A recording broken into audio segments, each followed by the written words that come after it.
Yes. Peace to the family, y'all. Indeed. That's right. That's right. Fuck with me. Peace, peace. Peace to the family. Peace, love, and light. Welcome, welcome, welcome. Another magical moon day. Welcome back. Mystical Mondays. Yeah, we love Mondays around here. You feel me? We're going to edify Monday, so if you a Debbie Downer when it comes to Mondays, this might not be the program for you. We love Mondays over here. Nah, my apologies. I have not heard the new Rhapsody yet, but I'm definitely going to tune into it because I am a fan of her music. You know what I'm saying? I'm a fan of good music, point blank, period. Rhapsody. We'll talk about that. Yeah, but we out here in nature as always. We said that we're going to tap into some tranquility and some peace before we talk about any of that other stuff. Let's make sure that we're grounded in a frequency and a vibration that's tranquil, that's peaceful. I think that when you wake up, for the most part, that's what you should be looking for. There's a lot going on in the world. There's no shortage of chaos. But where do you find peace? You know what I'm saying? Probably at your 9 to 5 again, you know, kicking the desk because it's a moon day and you counting the days already. You just got started. You just got started. You know what I'm saying? So, yeah, we want to ground in just for some peace. I give you some beautiful scenery, some greenery, some beautiful scenery. You know, taking that peaceful trek through the neighborhood. You hear the birdies. Everything is peaceful on this side. Yeah. It's just real tranquil, real peaceful. You know, a lot of people will pull up and tap in. We definitely got a dope dialogue and build for you. Got my baby with me today. You know what I'm saying? Yeah, I've been requesting. Yeah, this is the house. That blue dream. I be wanting to go inside these people's house so bad. Like, I just want them to give me a tour of their house. All right, we don't lie, baby. I love houses, y'all. I just be one of those tours. Yeah, we're gonna Can get I you. see the architecture of your building? We're gonna get you in the house tour. Yeah, this joint right here, this is massive. So this joint I is love beautiful. that little porch. You know, I love a porch. Yeah, they got dope yard and shit. Yeah, You know, a lot of nice space. yard. This shit palatial. Yeah, it's real tranquil and peaceful back here. Y'all all right? How y'all doing today? What's good with you on this moon day, y'all? Everybody good? There's no shortage of stuff to talk about, so we're gonna have a bill. You know, it's gonna be an interesting, introspective one, of course, like we always do around this time. You know, I don't know how they packed all that news into yesterday. I gotta run a chart on yesterday and just see what capacity, what was they ramming and jamming. Pause. All right, so Gemini started when? Today? Did it? Yeah. Oh, shit. Shout out to Carlo. You in the building. Did Gemini start today or yesterday? Because if it did yesterday, that would make a lot of sense. Because it was they put enough news for 2 days in 1 day at the beginning of Gemini. So that gives you an idea what Gemini season about to hit like.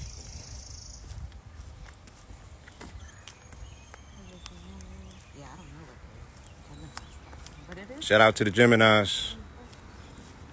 I can hear y'all down. Oh, tomorrow. Shit, I'm off. Tomorrow.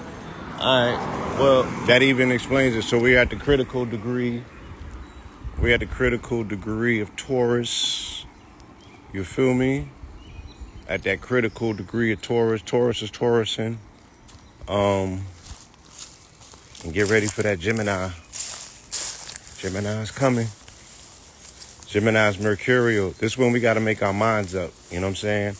And I think that this is the perfect setup for Gemini. Because Gemini is the twins, but it's really talking about balancing masculine and feminine. So Gemini is a season that, you know, you got to make your mind up about. What you want to say, girl?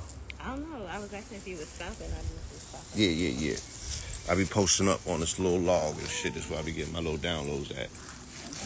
You know what I'm saying? Call on the log. Hmm? Call on the log. Something like that.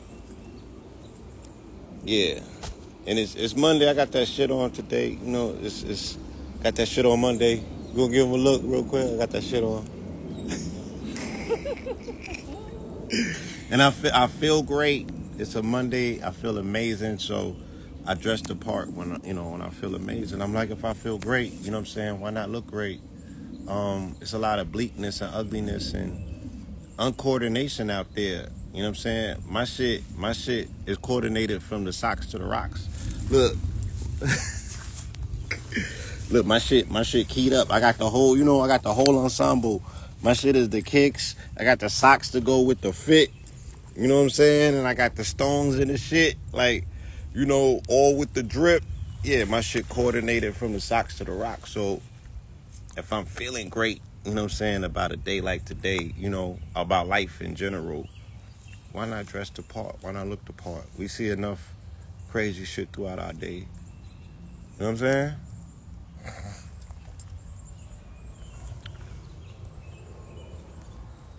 I'll give y'all I'll give y'all a shit on.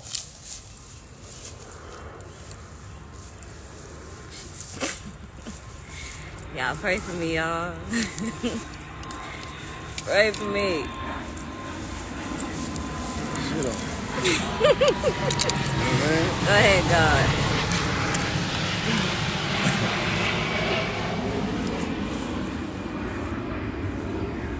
I just, I do this for us. I do this for us. You know what I mean? When them folks come across me and I'm cleaning in the bill of health, do they not motherfuckers start paying homage real quick? Don't they start breaking themselves and paying homage to the God? She be with me.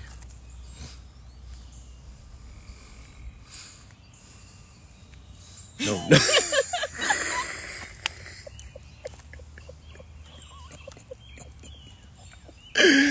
Oh, I ain't gonna do it like that. I was gonna make it an example, but yes, you're right. They do, y'all. They do. They do. The troglodytes be like, "Guy, you're killing it, man." Like, I love you. And they be like, "What are those? your I love your pieces, man. I love your coordination, your outfits, and your fits, man. Love the hair." They be like, "I love the hair." They don't try to touch it though.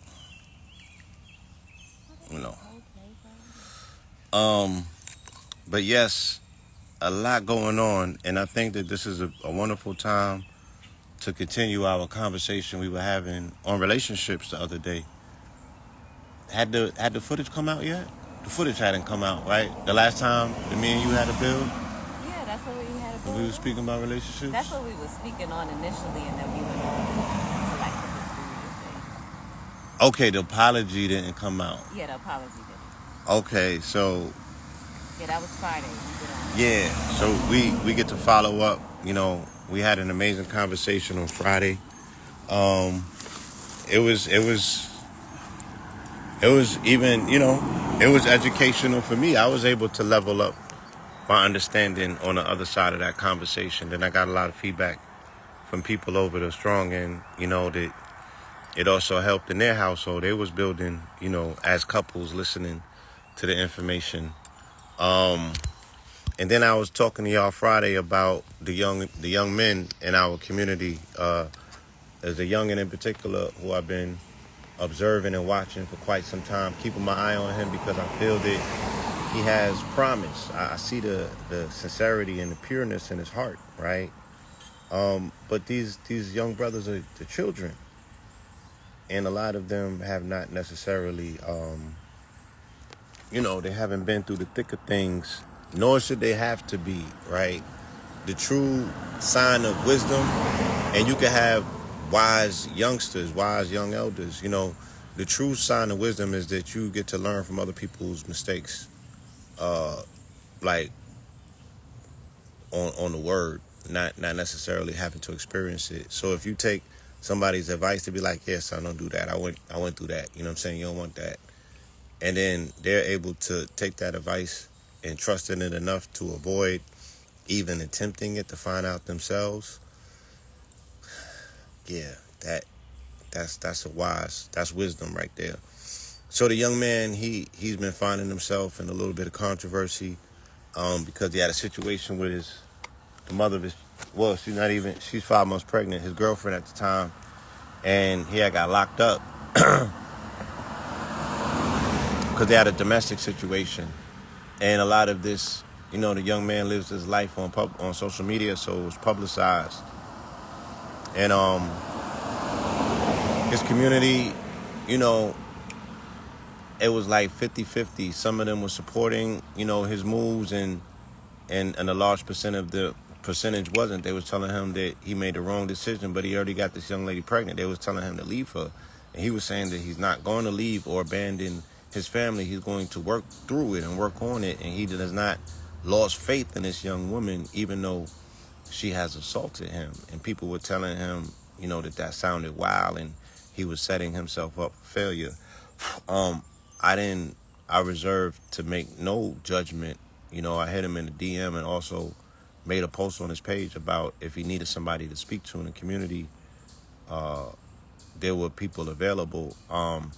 There's not too many people that I can just throw out there and volunteer, because this is where this shit gets tricky. You know what I'm saying?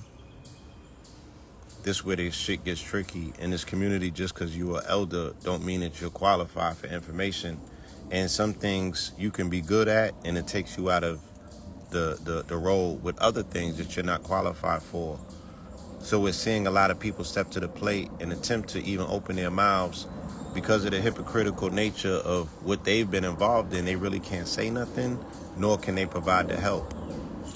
Like, don't attempt to be there for the youth if you're not there for your own children. You know what I'm saying? If your child thinks that you a piece of shit, I don't think that you should be the one opening your mouth telling these youngsters or the youth what they should be doing necessarily. So saying all that to say, I got to meet the young man this weekend and have a quick bill with him.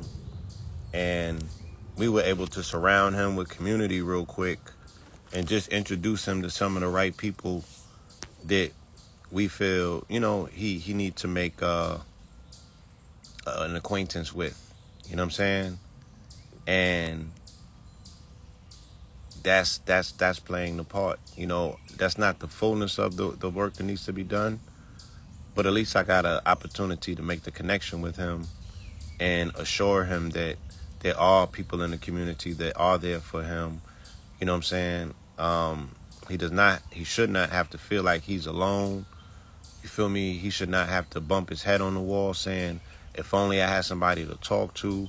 If we're not even the ones that are qualified to serve that role, at least he knows through the conduit or the network, I'll plug you into anybody else, that has that level of expertise or advice that you feel qualified to obtain to get yourself out of whatever situation that you're in. Because I think that he's an invaluable asset to the community, and he's the youth. You know what I'm saying? He's a young brother that has just come into consciousness and is receiving a level of fame and attention, if you will, for lack of a better term. And there's no telling how people are able to deal with that when they don't come from that. You feel what I'm saying? It could turn somebody all the way out. It could definitely confuse you, and it could definitely cloud your judgment, right? So shout out to the youth. Shout out to all of the youth in the movement. You know what I'm saying? The men and the women. There's a lot going on, right? There's a lot going on in our community that we can't necessarily put a finger on because we're looking to place blame in places where it does not belong. One thing I cannot convince us, for whatever reason,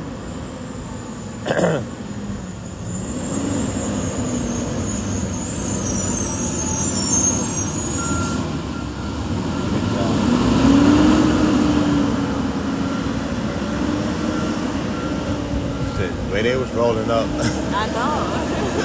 I thought that was, you know what I'm saying?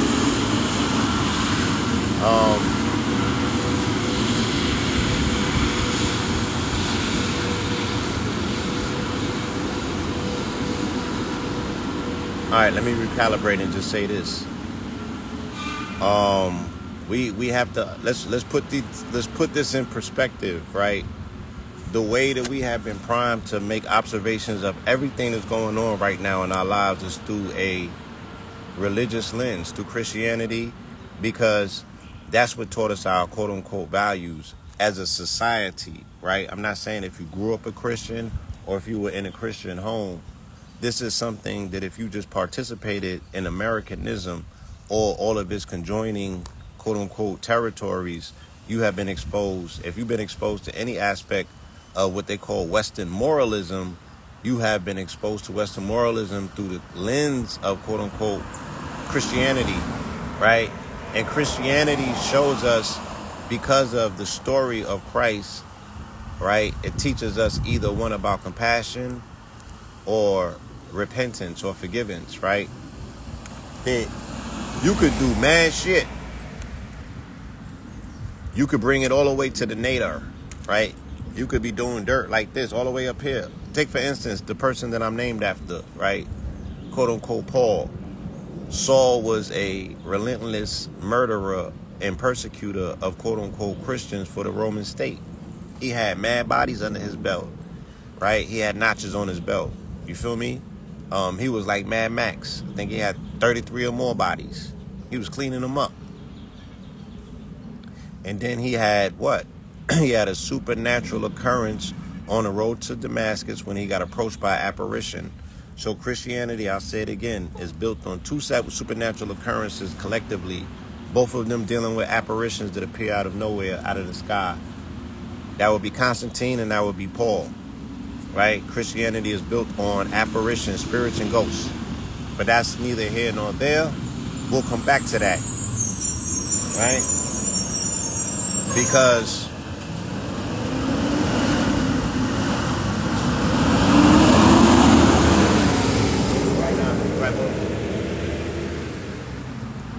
they tell you, let's go here.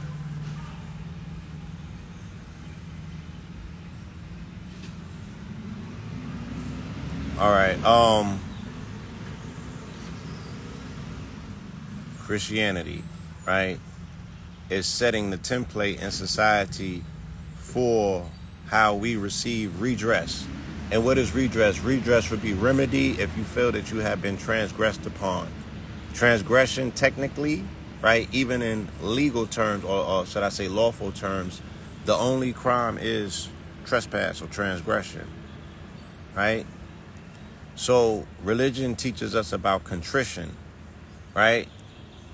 You can do dirt, peace, and you can, there's no cap on the amount of quote unquote sin that one can commit as long as you ask for redemption and forgiveness, right? Or what's called contrition. So the definition of contrition is the state of feeling remorseful and penitent, right? So penitence, when you're expressing penitence, you don't necessarily got to apologize to the person that you did anything bad to. You just have to say that I feel sorry. Not that I am sorry. You just have to say that I feel sorry. And because of Christianity's, the way that they have kind of like, you have to understand what's called liturgy or liturgical matters or liturgical definitions and terms. It's like the same thing I've been talking to y'all about. Dominion versus domination. Classical Christianity, the one that comes from our people, or even what they wrote about in the Bible, was speaking of dominion. That means that you bring your inner world to a stasis of peace, where your eminence, your aura, right, is communicating with the subtle energies of the kingdoms around you by way of magnetic fields. So when you show up, the hawks show up with you. When you show up, the birds show up with you. You can speak to animals. You know what I'm saying?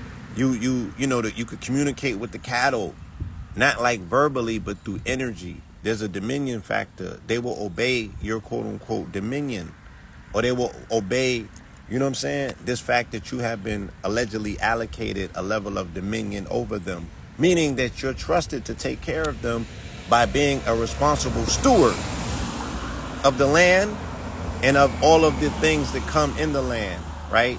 That's being at a state of peace. That's being righteous and upright. That's being someone who understands the connection to their ecosystem and their environment. Whereas when Constantine takes over Christianity, right? Once again, he's riding an ass or a donkey, pause, on the road. I don't know if he was on the road to Damascus, but he was riding on, a road, and he gets approached by an apparition or a spirit, and all you guys know what that is because you was reposting all the shit about the Vatican last week, issuing new rules and commandments for how to address or deal with apparitions, supernatural occurrences, and demons. The same day that they put the goddamn footage out. And you don't put 1 and 2 together, but you tend to forget that what? Puff Daddy, when he's not a bad boy, he was a good boy or a Catholic school student. Him and Christopher Wallace. And we're gonna have to talk about B.I.G. today as well. Unfortunately, I didn't know that this was what it was gonna come to, but this is where we're at. So once Constantine takes Christianity into his quote unquote his throes, and the apparition tells him to conquer in his sign, right? And the sign was the cross. This is where the Jesuits and everything else comes out of this particular incident. It was a cross that doubles as a sword, because after that, he creates what's called Christendom. He militarizes Christianity, absorbs it into his empire, and now it becomes the sword and the shield for empirical conquest. And now Constantine is dealing with domination as opposed to dominion. So now they're forcing religion, they're forcing obedience, they're forcing submission on people, right, at the tip of a sword. I don't got time for personal development, spiritual development, and to get Christ's enlightenment for us to have dominion over hostile environments, because, right?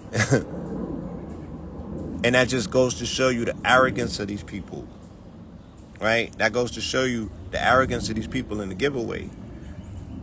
I ain't even gonna walk them through this shit. It's giving them too much attention. But fuck it, let me just get it. 1492, right? The Moors fall in Granada on January 1st, 1492. So Granada is Spain, and this is the last battle. This is where Queen Isabella, King Ferdinand was there with Cristobal Colombo or Colon or whoever, right? As the story goes, this could very well be a mythos, but this is where the Moors had fell at, and then they gained access to the information and they came cross seas, which you guys are now propagating this promotion of this lie about, oh, they was flat earthing because they thought that the earth was flat. No, they finally gained access to the ocean, to the sea, which was blocked off from them prior to that because of the Moors, who were notorious pirates, or seafaring pirates all of their existence. So now they gain access.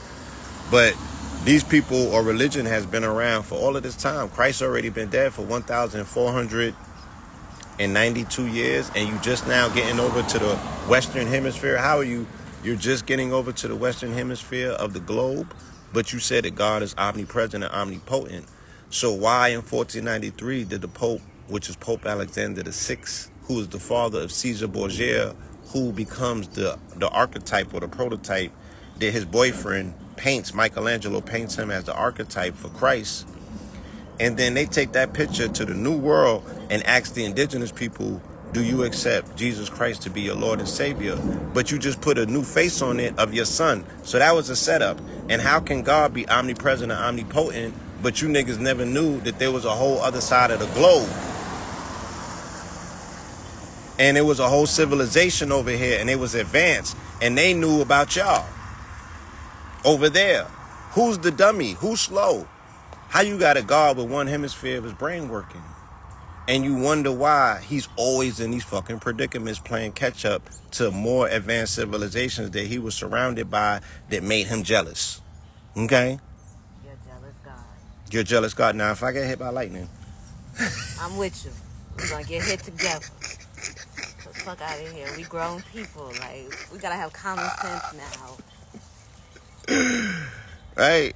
We gotta have some common sense to question these things that have debilitated us, and we're picking at all of the low-hanging fruit. We're picking at the psychosis that comes with being introduced to some batshit ideologies all of our lives, and then everybody's crazy, and then we spend mad time talking about the crazy people, but not the shit that made them crazy. We're getting caught up in the activity of craziness. Maybe before Diddy got touched in the motherfucking music industry by Clive Davis, and then maybe he got touched in Catholic school. Maybe he got touched by a priest. Maybe this is why he becomes a bad boy and becomes everything that the prototypical archetype bullshit program and what they teach and feed you about becoming a good Christian. He becomes the opposite of that. But he attempts to double back and attempt to do this shit right by naming his son Christian, only to make a motherfucking little devil version of himself. And you can see this shit. It's all motherfucking plain to see. So these are the two niggers with ERs on them who introduced the incoherent energy into this community of the white Jesus piece, right? Diamond encrusted from Jacob the jeweler, a Ashkenazi Jew. That's all fucked up. It's all fucked up. You're a black man with a white Jesus piece from a Jew? Yeah, a black man with a white Jesus piece made by Ashkenazi Jew. Oh, man. With blood diamonds. Blood diamonds. Oh, we just all fucked up. This shit all fucked up. This shit all fucked up. It's nasty out here. You know what I'm saying? And here we have it 30 years later, and motherfuckers got a staph infection, and you wondering why. Right? The game got herpes, and people want to know why. That's a fact. The symptoms been untreated for 30 years. Lay down with dogs. Right? And yeah, now it's terminal. Now it's turned to stage 4. And people is like, oh my God. It's an outbreak. It's an outbreak. How, Sway? Like, are you serious? Are we going to be this gullible, just walking through this shit blind? Right? Because the bullshit is now pressing upon us where there's hundreds of thousands. We know that the body count is in the millions, if not billions, of people who have died in the name of quote unquote religion. Right? The confusion that this shit has created and caused. None of the narratives or the stories match and fix. And on this side, you can't come to indigenous people like, go to the Incas, go to the Mayans. The only thing that they're going to say is, our God failed us because it didn't defend us against the Yorugu, right? Even though it gave you fair warning, you confused it for a prophecy and got washed up. But these people don't be having deities that make mistakes or confuse ones. And if it is, it's part of a mythos or mythology that, you know, captivates the world till to this day. But we're totally confused. We use these words and these catechisms that don't make sense. You worship a God that's omnipresent and omnipotent, but didn't know that there was a whole Western hemisphere over here. He failed to mention that to his adherents or his disciple. You're just going to send them to one region of the planet? I thought you said it's open for the Jews and Gentiles, but you didn't know that there was like a whole 100 million other Gentiles somewhere. And then when you run down on them, you're going to force some shit on them. If you ain't know about them, nigga, what makes them, you think that they know about you? And they know about you. They just know about the proto aspect of you because there was Proto-Hebraic script that was found over here. It was, you know what I'm saying? The whole Algonquin play, when they got to Pennsylvania, they said that the Algonquins showed 25 different personality traits that said that they was the lost tribes. So they knew about these niggas. They don't know about no white Jesus, though. That's the disease and the scourge and the cancer of the planet. You feel me? And it has to be stopped. And these niggas are the byproducts of that program. And it might seem harsh, and you might not understand what this shit looks like initially when we're pushing against it, but we telling you they got to go. They got to go, right? If this is a pick a side and stick there, and you know what I'm saying? We in the final motherfucking inning.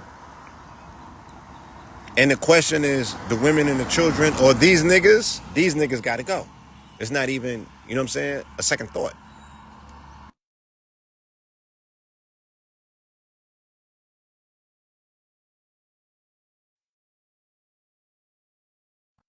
The men is needed for the safety and the security. Be like, they got AI.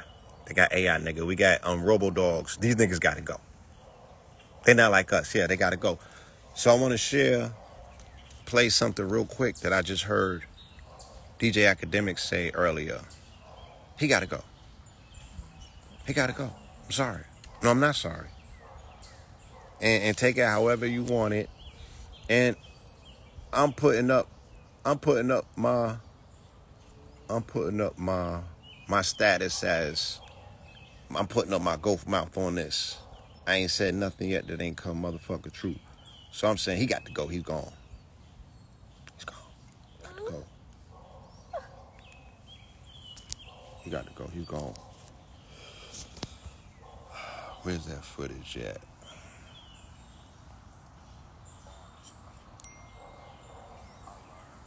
Tell me if y'all can hear this. I might have to take these glasses off. Hold on.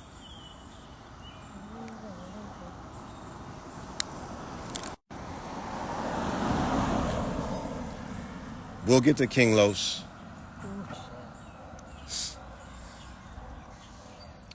We'll get to King Los, right? Let me play this video. Let me try this thing again.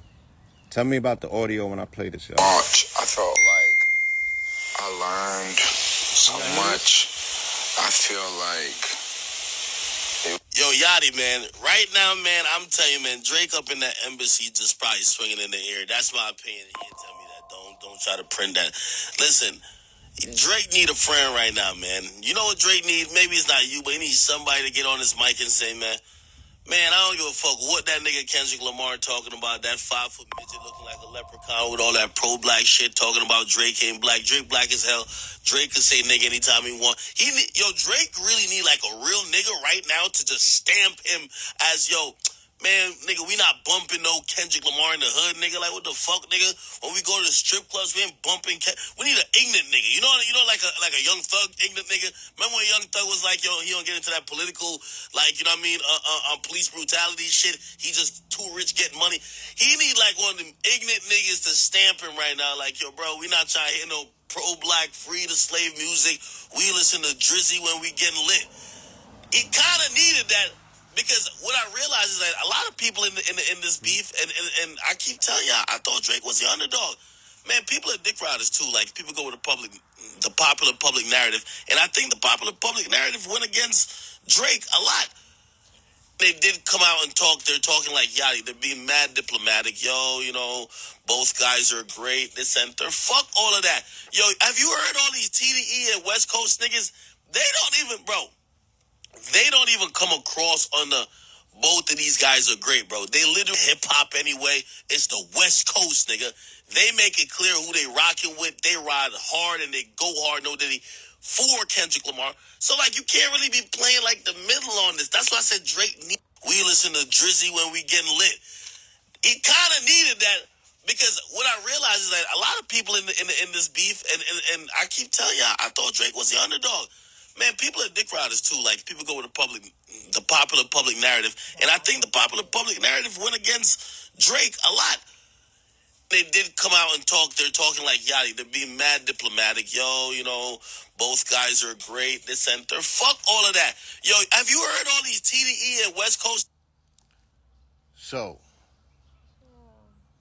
Academics got to go, right? If nothing else, he should be removed from the airwaves until he clears his case up, because there's a conflict of interest right now, right? And this is literally a battle for the hearts and the minds of our people. And the biggest thing at stake is the women, the children, right? And those children encompass boys and girls, young children, you know what I'm saying?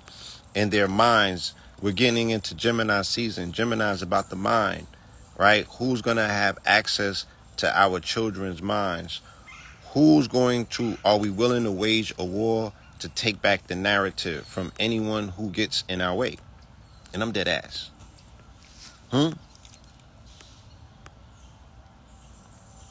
Yes, he's trying to incite a East Coast, West Coast situation again on some fanboy shit. Knowing damn well that he has strikes and demarcations against him and he's not qualified to speak. So we need someone who can make an honest assessment at this time about abuse that's taking place in the industry that is so far reaching and so far stretching, right? It goes from all the way from the top to the bottom. All of these young men and these young women are victims, and I hate to use that word because there's no victim, they're only volunteers. They're volunteer victims of, quote unquote, a subtle form of a, quote unquote, RAPE, and that's through the contract, right? And I won't allow myself to say that you're a victim and blame someone for duping you for you signing a bad contract. But all of them have been, quote unquote, vandalized, right, by these quote unquote contracts that have been signed. And they get, remember how the lock said raping you records? You get signed to raping you records, and then you start raping other people. So it's like, it's, in a lack of a better term, it's a gravy train. You know what I mean? And if you seen the footage, I guess, of what it looked like when they was running the train on a woman that academics invited to his house that was unconscious because they spiked the drinks, they plotted with the pills and ran a trizzy on her. That's what these niggas look like. Her in the morning, like, you see what you did? You Yeah. right with that? You good, right? Yeah, and then gaslit her when she came back to her quote unquote consciousness. So his attack on consciousness literally manifested itself to him knocking a woman unconscious to take the box, right? And the fact is, the youth really don't see nothing wrong with it because it was not taught to them that there's something wrong with it. I know what my generation did, and I know how we taught these young men, and I know that there's never been a nigga that came forward and said, yo, y'all gotta be responsible for how y'all treat these women. Yo, this is a crime.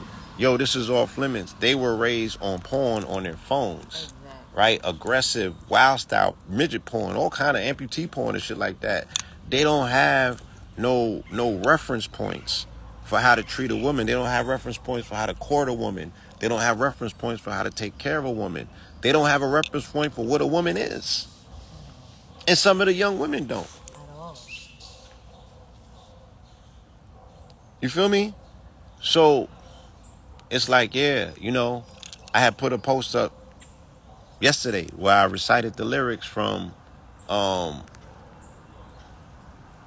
World is Filled off of the multi-diamond selling album Life After Death, which turned 27 years, ironically, the day that this nigga Crib got raided.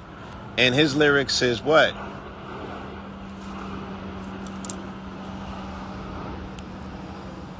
We see them like we don't need them. Right? Wait.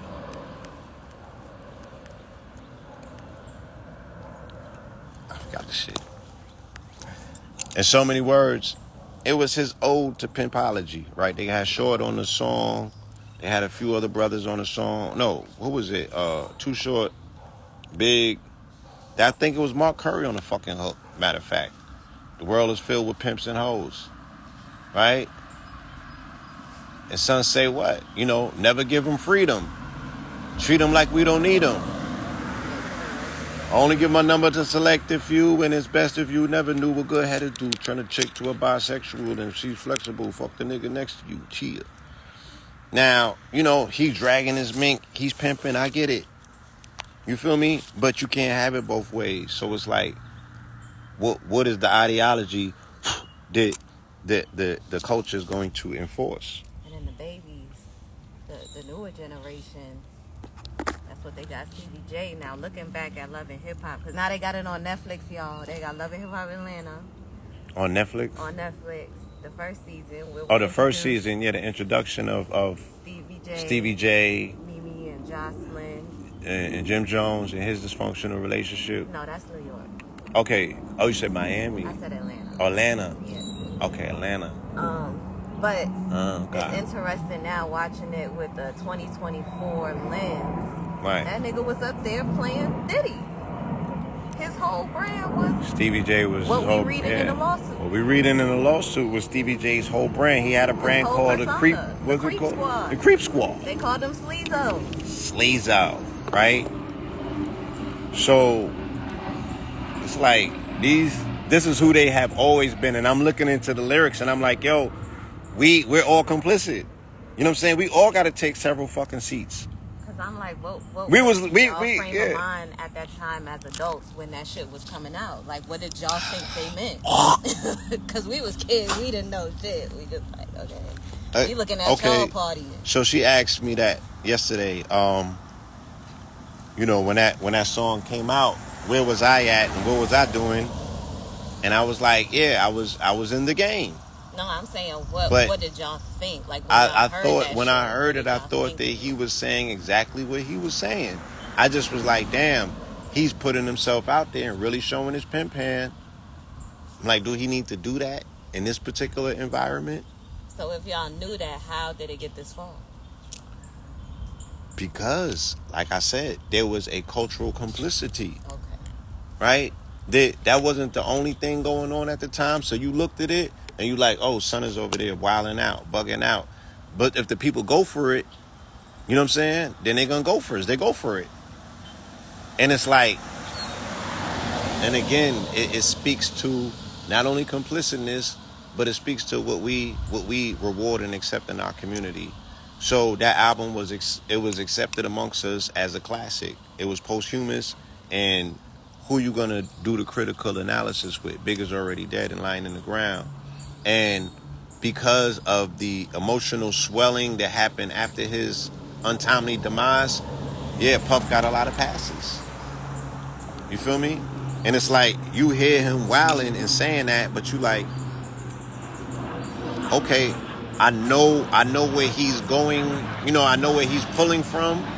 And I'm like, damn, it's borderline aggressive. And they're putting this in the motherfucking, you know, they're putting poison in the stream. So when you guys speak to the kids or to the youth or try to get through to the youth, you need to have that lens of mentality or that mindset that you had back then. Like, understand that I curated this for you and my mindset was this back then. So I have a little bit more compassion and empathy, and I have a different method of communicating to that young person, because I know what I was thinking when I heard just as worse shit at a time when I could have done something about it. And so I can't really expect y'all to do anything else, because what else would y'all do? Right. So and the good thing is these youth are smart enough to take it in, but they're trying to create their own memories. They're trying to create their own fucked up shit, so in the future they could be like, yo, remember when we did that dumb shit? They don't have that. They don't have anything where they can meet up and have experiences, so they're creating stupid shit on their own on purpose via what you have showed them. Mm-hmm. Right. So now the culpability factor, right? People such as myself and my generation, what role do we have to play in this? Right? Was the collective complicity silence, or, you know, we going along to get along just to be like, oh, I'm over here doing this, and as long as I ain't over there doing that, it don't necessarily affect me. And then again, I remember actively attempting as best I could. You want to save a young woman, you can't throw the cape on. You can only remind her of her values, right? But we all in the same spot doing the same shit. And if she decides to slide and do whatever, it's like, yo, so you got to attempt to save people from themselves in these environments.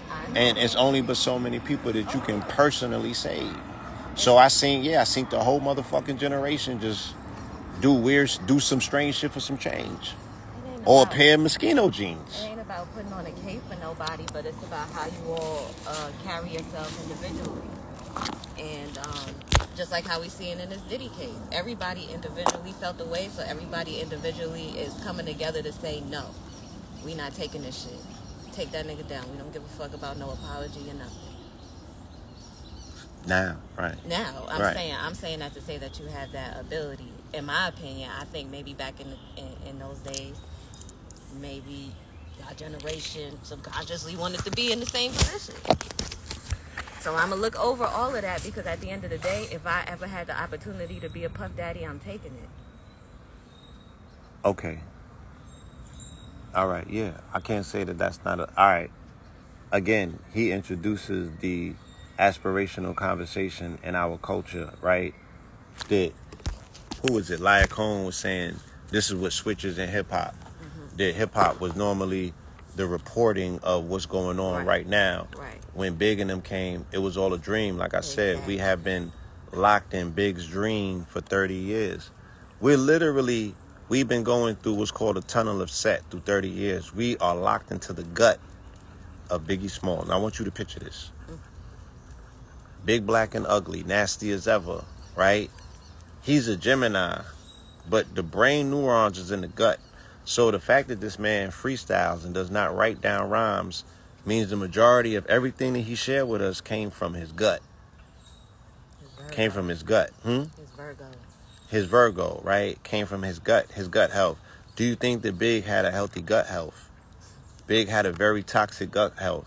So, to be honest, and for me, this is this is a moment coming full circle.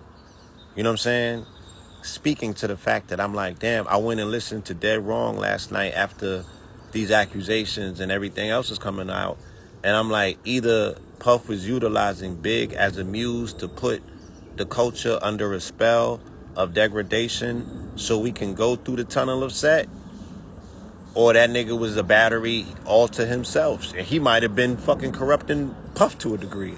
Either way, they played a very critical role, you know what I'm saying, in creating an atmosphere. And we literally have been locked inside of the gut of Biggie Smalls for 30 years until the bubble just burst with this situation. Like literally today, with them denouncing and making a stance against Puff, this is the first time, you know, and people are repeating them Bad Boy lyrics. I mean, them Hit 'em Up lyrics from Pac.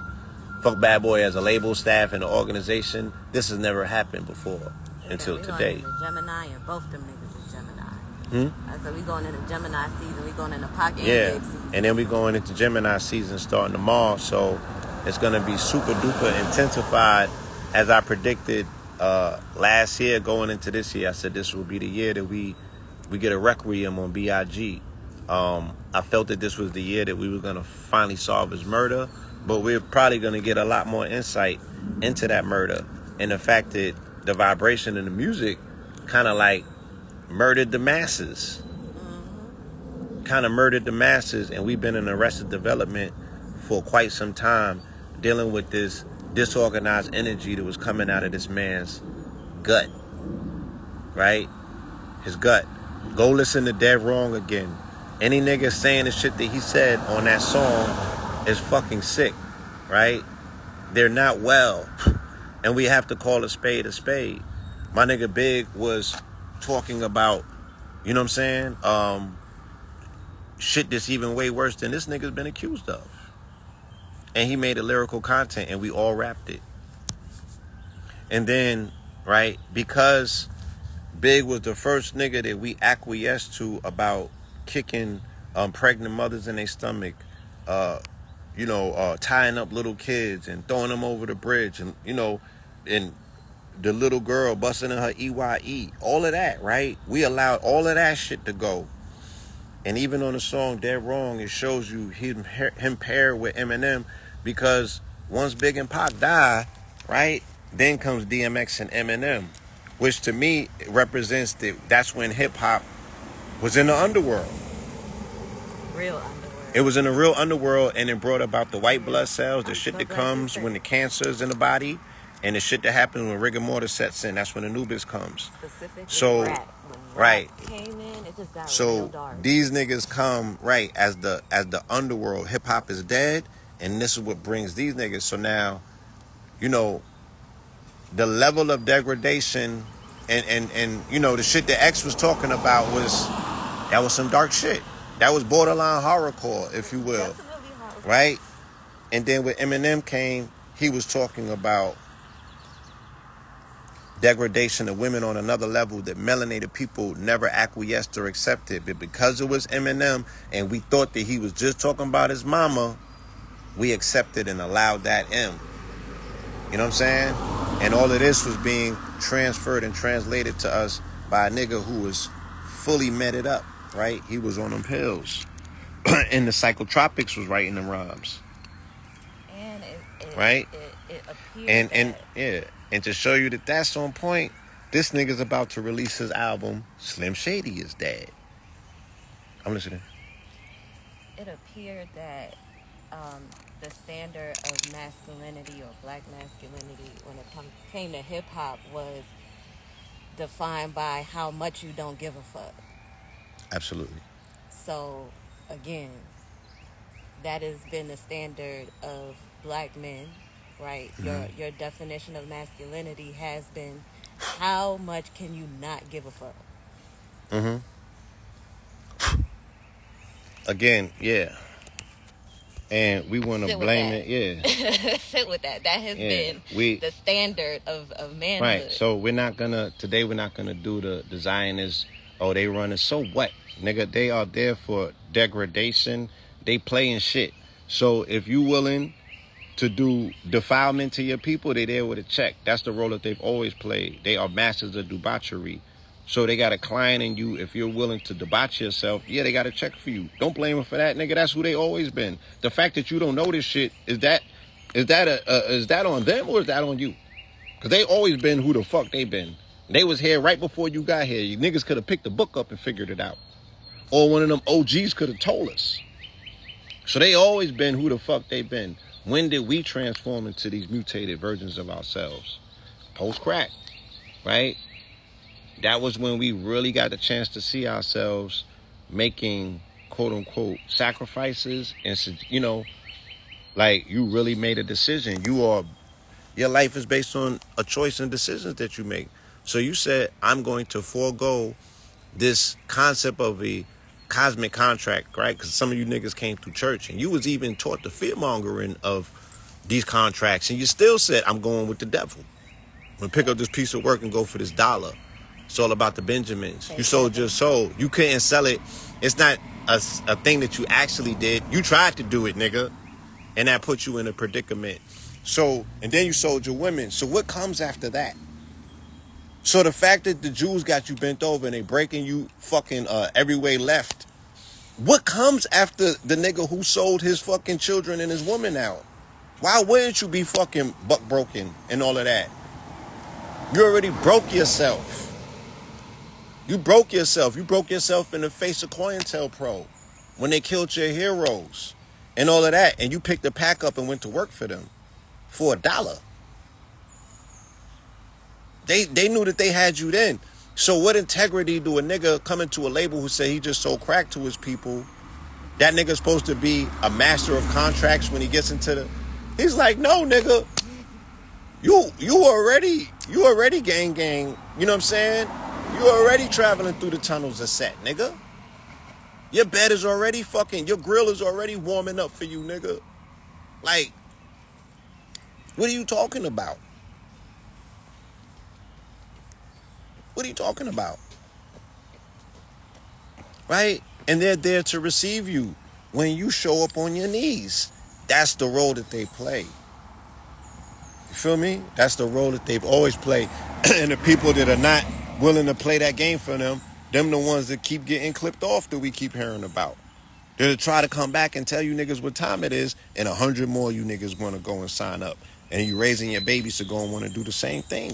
I mean, if you could make God suck your dick, how would you feel?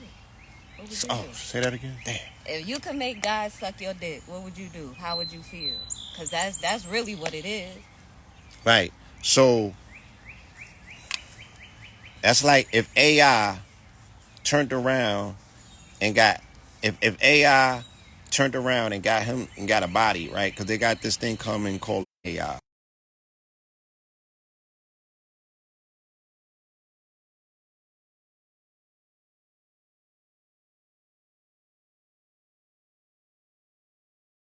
Nigga, what do you think that would do to the psychology of the AI that will compute right away that it got your ass?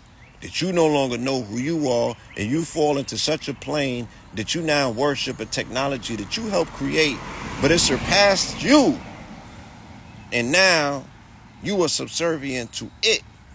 Then it knows that extermination is not far. And I'm telling you, what we're seeing is entropy. Because when men in a society no longer protect the wombs around them, then them niggas no longer want to be here. They've made their minds up. Mercurial. I've been doing this too long, y'all. I need a nap. Y'all take over from here. I've been just doing this for millions of years and shit. I want to know what it's like to get some sleep. Because you know that they said Diddy don't sleep. Oh, you Diddy now? Huh? You Diddy now? No, I'm, again, using him as the proverbial archetype. I'm going to tell you 3 ways. And they like, damn, nigga, you going real hard on Diddy today. Pause.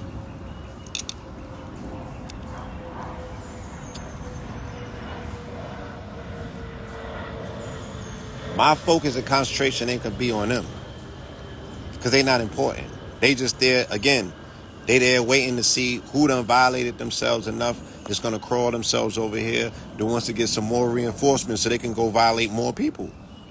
Right? Yeah, they there for that. They like, nigga, we got a blank check for that, right?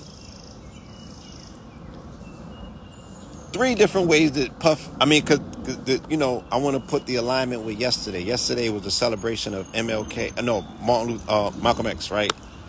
And I keep saying the MLK shit because Biden was at Morehouse. So this puts the MLK shit in play because MLK is a Morehouse man, and we were in Atlanta, and we were celebrating Malcolm X's birthday in Atlanta, right? The home of civil rights. So while our community, which is called the conscious community, are looked at as the remnants, right, of, quote unquote, the struggle between those 2 pillars, nonviolence and, quote unquote, calls for self-defense. I would never say it was a call for violence because you never seen that's how I take that. It was about self-defense by any means necessary, right? While they were arguing about what's the best plan going forward, both of them got bumped and pushed out the way by the pimps and the hustlers and the gangsters, right? Of which they both shared that last part. The gangsters is 1 foot into consciousness and it's 1 foot in the streets. Revolutionary but gangster, RBG shit, right? And they know how to put on both hats because they're gangsters and they're gentlemen. There's a difference, right? You could be on that side all you want. Either side, both sides got washed up by pimps, players, and hustlers. And they showed you this in the movie Panther, right? Because the police said what? These revolutionaries are giving us a hard time. The pimp said these revolutionaries are giving a hard time. The hustlers said these revolutionaries are giving a hard time. So guess what they said? I'm going to give you the guns, hey, and I'm going to give you the drugs, hey, and I'm going to give you the political cover. Go wash them niggas up. Do us a favor and take them the fuck out of it. Because y'all is in close proximity. Y'all both was battling for the same corners and for the same hearts and minds. And we're going to show you how to go and get your people, right? Because they telling the pimps, shit, y'all is just about as good as the pastors. You feel me? Y'all game supersedes this. Matter of fact, we're going to open budgets and give y'all our best marketing machine ever, and that's Hollywood. So here comes black exploitation to support the narrative that what? Cooks the motherfucking brains of the people to the degree where my father said when they went to see Superfly, they walked in there with afros and dashikis, and when they came out, they had motherfucking perms and butterfly collar shirts. Now my pops, he still got his afro. That's why I got mine. Shout out to Pops. Still got the Wayne brain. Yeah, shout out to Wayne. Every day of my life, I seen this man rock an afro. Now I get the opportunity to shine in my glory. Salute to you, sir. So these are the dynamics that we're looking at, right? So let's look at Puff. What are the 3 ways that Puff killed consciousness, right? Or suppressed it for 30 years. Biggie Smalls' very first song was called Party and Bullshit. That came out in 1993 on the Who's the Man soundtrack. Party and Bullshit is a verse out of The Last Poets, right, where they're speaking about the death of the revolution. And they said the revolution is dying and all these niggas want to do is party and bullshit, right? So Big goes and makes an anthem out of the very line that was supposed to be the shameful part of the song. And Easy Mo B produced the beat, and they have a motherfucking introduction to the world of party and bullshit, right? So now they have a name and an anthem and a classic for a lane that is now inviting people to say, if y'all are not on that conscious shit that's going on in the 90s, around that same time, come over here. We partying bullshit over here. We ain't with the revolutionary conscious shit. The shit the academics was just talking about. Yeah, we ain't with that. I'm free the slaves, all that bullshit. We Yeah, but party let the your ass bullshit. get in trouble. You want everybody to get real conscious and real Oh yeah, yeah, yeah. activist, Oh real yeah, yeah. activated, real You quick. gonna see Diddy, conscious Diddy, right? So come over here, baby, because I don't want this phone to overheat in the sun. So party and bullshit comes, right? He sets that template, and of course, you know, Big comes with Big, with what Big does. Big only has a 3-year run, y'all. 3 years, just like Jesus. Jesus had a 44 months. It was 44 months and 4 weeks, or it probably was even 4 days, right? So that's about the same amount. 44 months equates to about a little around 3 years. So Big and Jesus had the same run, same impact. They'll be talking about the shit that Jesus allegedly did forever, and they're going to be talking about the shit that Big did forever, because we're still in the throes of it. And this is the pinnacle point. You cannot separate it from what the fuck's going on right now, because it is it. It's all connected. Hmm? It's all connected. It's all connected. And we the original people, so whatever's going on with us, Yeah, this man named Christopher Wallace, right? This is the danger when a Christ goes dark, or when a Christ goes anti, right? In 1995 at Summer Jam, when they're having officially, we're in the bad boy era, and they're still battling it out with Wu-Tang to see who controls New York. Wu-Tang is the last remnants of consciousness to remain in New York, but Wu-Tang showed the internal struggles of that, because one side of them niggas wanted to be mafioso, right? And then the other side wanted to be 5%. 5% was going through its own internal struggles at the time. Because one side wanted to be God, and then these niggas was running all of the motherfucking weight out of goddamn Richmond, Norfolk, North Carolina, right? All of the Willies was niggas with guy body names, right? So the shit wasn't making a lot of sense, and it was cracking at the seams. And then Puff got on stage and said, look, because Wu-Tang tried to diss him. Think it was Ghostface. Somebody said some slick shit, and y'all already know about the tension that was already there because of the albums. But they said something to the degree like, oh, y'all, you know, niggas is dancing. They said something about groups dancing on stage, and they was making a reference to Diddy and them. When the Bad Boy set came on, Diddy was like, y'all got to make your mind up. It's either us or them. And he was speaking to Hot 97, who he was paying all of the ads for, because, nigga, if you grew up in the Bad Boy era, you know every single song on Hot 97 was Bad Boy. Every single one. Straight up. Period. So they told Hot 97 make a decision, and from that day on, they didn't play Wu-Tang on Hot 97 no more. And at this point, the biggest member in Wu-Tang was ODB. So the people were not coming to see Wu-Tang for information or consciousness. The people were ready to go to sleep. And they identified more with ODB than they identify with anybody else, because he remind everybody got a family member like ODB. Everybody don't got a Sharif in their family. And them niggas did not understand that lingo outside of New York or outside of the East Coast. I'm trying to tell you, I travel. Okay? Everybody understand ODB. Yeah, crack a cold one, bump a line, nigga, you got it. Right? It's relative. Relative. Everybody got a relative. They remind them of ODB. Feel me? Yeah. Ray and Ghost became the pinnacle part, and it shows you, again, it's an observation of what's going on up until this day. Ghost just put an album out last week. Go listen to that shit, right? This is a 50-year-old nigga with grandchildren trying to speak like he's a mafioso Gambino drug lord to this day. Like, why y'all want to be Italian so bad? Why you want to be Italian so bad, but you a guard body from Staten Island? You know them Italians is a piece of shit. And Ghostface is the one who had the manager who was a fucking DEA informant. Yeah, I read the Village Voice article. You know what I'm saying? We knew about the gun running from Florida. From Virginia, and homie was a Fed. And Ghostface wanted to keep this nigga on his side for so long that he ain't cut. Anyway,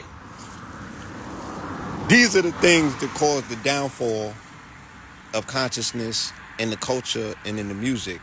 And then the last bit of the motherfucking nail in the coffin is if Puff had anything to do with the murder of Tupac, then he effectively killed the last remnant of the revolution, which also I said was in conflict. Everything that I mentioned to you got clipped because it was in conflict. So when everything was going through an identity crisis on some Gemini shit, the dark was battling the light when it got clipped, right? And Tupac is no exception. But if what Keefe D is saying, what he's saying about what you call it is true, Zip, and I know Zip, you know what I'm saying? That shit is not far from reality. Or with people that know how Zip roll, right? If Puff had anything to do with that, then he effectively clipped the last member of the bastard of the party. Tupac embodied the revolution just through his bloodline, just through all of the people who were remnants and remaining last pieces of it were flowing through his blood as a Shakur. That's who he represented. So to get him out the way, to get Wu-Tang out the way, and to introduce party and bullshit, and the Jesus piece, my man himself becomes the golem or the egregor himself for a physical person who's responsible for the death of consciousness in hip-hop and subsequently in the culture. And he did the bidding, I would say, ultimately of the Zionists that said, yeah, we need to get this shit out of here, get the 5-point energy out, bring the 6-point energy in, and then that creates an environment for the 6 guard later on. After you create an environment for DMX and Eminem. And Eminem is an acronym for murder and mayhem, if you don't know, or Marilyn Manson. Like, you got to know the Eminem shit, what the Eminem anagram stands for in esoteric circles to understand who Eminem represents. He is also, you know, that's a 44 resonance, 13 plus 13 or 44 plus 44. You let a whole demon up in the game. You know what I'm saying? And then we talking about, yeah, this nigga's the best. The niggas that we say that's battling for the best are all these niggas got demons in them, like wholesale demons. Well, they should. That's the standard. And that's the standard, right? And again, coming from the environments that they came through, from the battlefields and the war zones, we would be fucking prudes to say that they wasn't. Who didn't come through this shit demonic?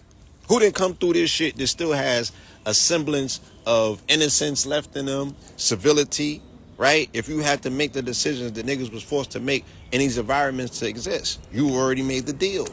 You've already created the little crack in the fucking door where the demons know how to get in and out. You know what I'm saying? And one deal becomes another. And your ass is now indebted to all of these soul contracts that you've made. And this is what we are dealing with. Right? And we're trying to walk our way and trample through this shit like it's normalcy. No, nigga. It's full-blown demonic shit. And then on top of that, exasperated by alcohol addiction and drugs.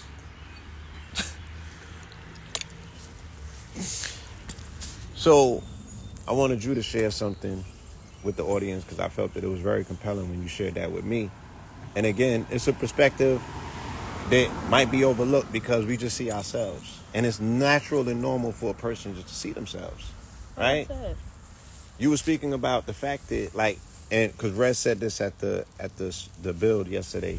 He was like, yo, my son grew up on Drake, right? Mm-hmm. Certain generations, they have whole artists that they've been exposed to, and those are the artists that have raised them. Right. Like academics, right? He has been raised by certain artists, and you cannot expect them to know things that they have not been exposed to or taught. And that nigga did based on that era. And he from my era, so he didn't. And he didn't go outside. So the children that grew up on that in that era with no frame of reference on video games, right? They were virtual children. They didn't go outside. They don't have a frame of reference. They were they were kind of taught the culture through the music. Right? They were kind of taught the culture through the music and the computer. Right? Well, these are also the kids that didn't want to necessarily have to be gangster. They didn't want to have to fight and battle and be uncaring and all of that. And there was no alternative. Y'all didn't offer an alternative for them. So that's where you get a Drake from. That's where you get an academics. That's where you get them type of kids from. So like when I be saying like I went to private school and Drake always came off like the kind of Drake always came off like the kind of dude that, like a private school dude. No disrespect to any private school people. I went to private school too. But, not having, a lot of them were suburban kids. They didn't grow up in like, a street environment that forced them to kind of grow up quick, get some like kind of instinct, develop certain instincts. They were, So he said usher through the Kanye era. Right, because literally, because he was literally he was another youngin who made that decision. Yes, I don't want to be a gangster, right? Yes, he created the alternative. He kicked the alternative lane open. Yes. And he followed suit. Yep. You know what I'm saying? And he creates the emo lane and everything else. These was the children specifically that did not want to go outside, knuckle up, gang bang. You know what I'm saying? And then they had to learn, right, how to court women on their own accord. But again, through him, there's a tripwire involved. I got my mother who I love, you feel me? But then I got this porn that I'm addicted to, right? So she's like, I went to private school too, pure debauchery. Thank you. They was doing some shit in private school I ain't never seen on the block. But also they didn't have certain instincts like just growing up, in a hood or just being outside. You don't necessarily have to be in the hood, but being outside, being interactive, having to learn how to navigate different, terrains and situations throughout the day. They don't have that. They just been sitting in the house avoiding everything, but they still want it.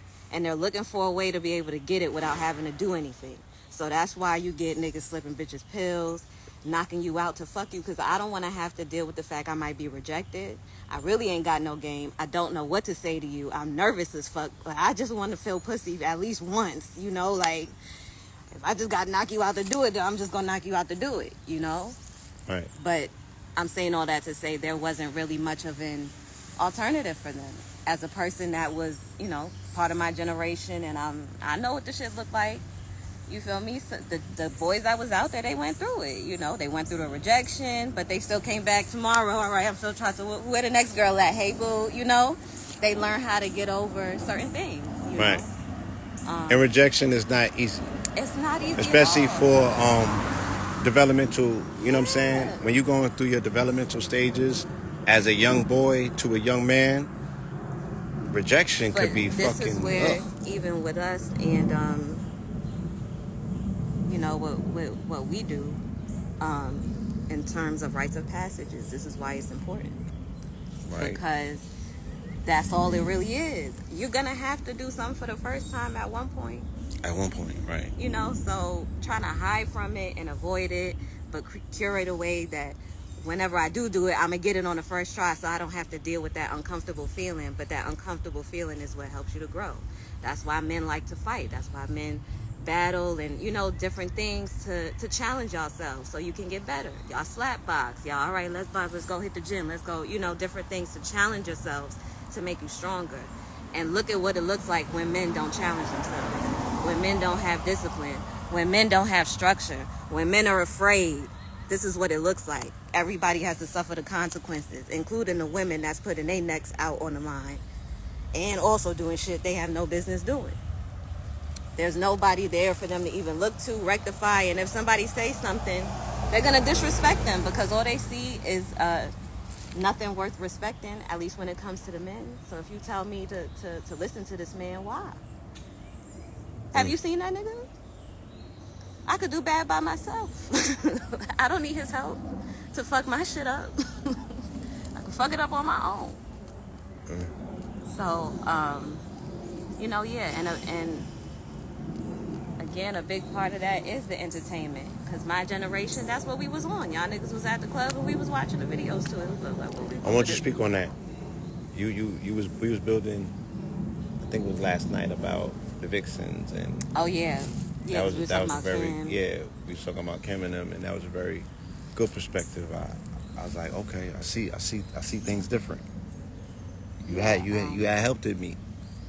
Yeah, I feel like a Kim and Foxy kind of broke down that door for us as women, like we said in a previous live. That So yeah, let's say like, all right, so you was born in the '93, right? Yeah, I was born in '93. So let's say by Kim and them, you a baby, right? I'm a baby.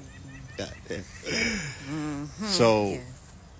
what is it like with a 3 or 4-year-old, 5 or 6-year-old growing up listening to Little Kim or Foxy Brown? Like, from the eyes and the mind of a 5-year-old, what was like what a 5-year-old potentially was seeing, and how was those thoughts being processed?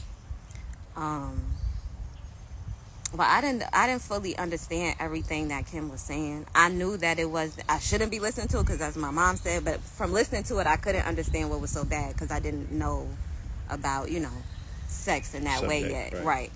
But I could see the way that she dressed. Obviously, that's what the women in our lives tell us. You should not be out here looking like that. You should not be out here with a bunch of men and you're the only female. You should, there were certain things that they taught you that was just a no-go. You shouldn't be standing on corners for no reason. Right. But we seeing Little Kim do all of that. All of those things. She's young. Right. She's a teenager. And I was the baby in my family for a very long time. So everybody was grown and I was the little one that was always, with everybody. So I was exposed to a lot. So I'm seeing things, and in my mind, I'm like, okay, when I get 15 and 16, this is what I'm doing. Like, I'm going to get my own crib, I'm going to get my own car, I'm going to dress like this, I'm going to do that. And that's how we were as kids. Like, we would literally watch TV and be like, okay, that one is me, that one is you, this one is me, I'm going to do this, I'm going to do that. That's how we modeled, your behavior. Our behavior. Mind you, we don't have the internet, or we don't have social media at this point. You got dial-up. But we don't have that frame of reference to be like, okay, well, obviously this is just entertainment. No, this is like the pinnacle of success. This is like where everybody's trying to be on the TV or on the radio. Or on your block. Or on my block. Yeah, because I had... So she lived, if anybody from Brooklyn is out there, she come from Franklin. Yeah, I'm from Franklin. And Eastern Parkway. So that is the... All right, if we're thinking about a body, the human body, that's like the pineal gland. Pineal or the heart, because that's it's like the heart of the culture, come to meet right? up. Yeah. Everybody come to Franklin meet up Avenue and Eastern Parkway, especially when I was growing up, it was the pinnacle. It was the tip of the iceberg. If you wanted to test your metal, and you thought that your shit don't stink, or you supposed to be somebody in Brooklyn and you want to get a name, you had to be able to pass through Franklin. The niggas on Franklin know you. Can you walk through Franklin with all your shit? Right? Can you go to the Empire, polo down, jeweled up, and come home with all your shit? You're not who you say you are if you cannot test the metal, or the metal will be tested. You could not come outside and be an outside nigga. Plus, you couldn't be nobody or nothing in New York unless you was outside. Exactly. It was nothing virtual. It was on the block. You had to be seen. You feel me? So Franklin Avenue is that for New York. Yeah, that spot. So or for Brooklyn. You see a lot of people over there. Yeah, she was saying that, as we know, when different eras of rappers came about, whatever they was talking about on TV, and again, the reason why Franklin becomes so pinnacle is because this is the Booster Central. Right. All of the boosters from Brooklyn, we all met up or got off the train on Franklin and compared our rec for the day. So it would be like what, Crenshaw or like Slauson or something? That would be like the Crenshaw, Slauson, whatever the top swap meets is, right? That's, again, where you come and test your metal. You know what I'm saying? The fashion, Brooklyn's contribution by far, Bed-Stuy's contribution through the Biggie and Little Kim era was fashion because of their proximity to boosters. Boosters were dressing big and telling him what brands was the it brands. And boosters were also dressing, quote unquote, I like Little the way Kim. you put that L hack. I like the way you put that. She's saying, but not saying. It was implanted into her, and her later decisions had already been established by the time she could make a decision based on the influence. Yes. Right. And nobody told us that my mama did. Okay, my mama parented me. She did not play that. However, speaking in general, nobody came back and told us that wasn't real. The videos, the music. So we were all emulating it, and then we outside, and the adults is doing the same things. So whatever trend was trending, it was showing up on your block in real time. Right. So there is an importance to parenting your children, because my mom did a really great job. She didn't allow none of that foolishness. But I still, when I was over my father's house, is a different story, right? But you said it in a really, really good way. That's what you're seeing a lot with these younger female rappers. They're literally, now that they have the resources, they're not creating nothing new. They're recreating what they grew up watching on TV. Say that again, please. They're not creating anything new. They're just recreating what they saw on TV when they was growing up. That's their only frame of reference. And that it don't matter what you tell them, they seen it already. Like, you can't tell me that that's not what I'm supposed to do, because that shit looked so right when I was watching it at 5 years old. So they watched Kim defy all of the odds. Everything that they were told don't do. Not only did they see Kim do it, they seen her be a boss at doing it, and niggas respected it to a degree. It looked like they respected it, right? Again, when you take into account not only the shit that Big said for himself that was suspect in rhyme, right? Understand that Big wrote all of Little Kim's rhymes. So this is why I say that we're traveling through the intestines or the gut of Big, called the tunnels of Set. He represents Sagittarius A, which is the black hole. We are still encaptured and enraptured in this man's dream, which is a nightmare, ultimately, as you can see, right? But he wrote Kim's lyrics. So this man's mind, right, which is in his gut, because he freestyle all his shit. He don't write.